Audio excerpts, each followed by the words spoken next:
Hi guys, Pathu's beauty വ്ലോഗിലേക്ക് എല്ലാവർക്കും സ്വാഗതം. ഇന്ന് ഞാൻ വന്നിട്ടുള്ളത് നല്ല മുരിങ്ങക്കായ, ചക്കക്കുരു, ഉരുളക്കിഴങ്ങ് ഇതെല്ലാം വെച്ചിട്ട് ഉണ്ടാക്കാൻ പറ്റുന്ന ഒരു കറിയുടെ റെസിപ്പി ആയിട്ടാണ് കേട്ടോ. ചോറിനൊക്കെ ഒഴിച്ച് കഴിക്കാൻ പറ്റുന്ന കറിയാണ്.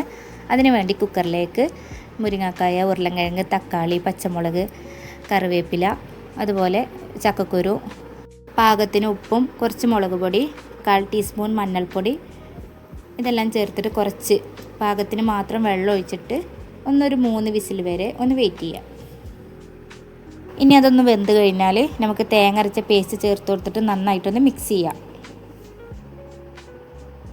ഇനി ഒന്ന് വറവിടാം. അതിനായി ഒരു ചട്ടിയിലേക്ക് കുറച്ച് വെളിച്ചെണ്ണ ഒഴിച്ച് ഒന്ന് കടുക് ഇട്ടിട്ട് ഒന്ന് പൊട്ടിച്ചതിന് ശേഷം കുറച്ച് കറിവേപ്പില ഇട്ട് എന്നിട്ട് ഒന്ന് വറവിടുക.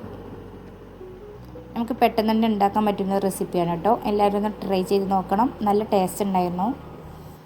Okay, thank you.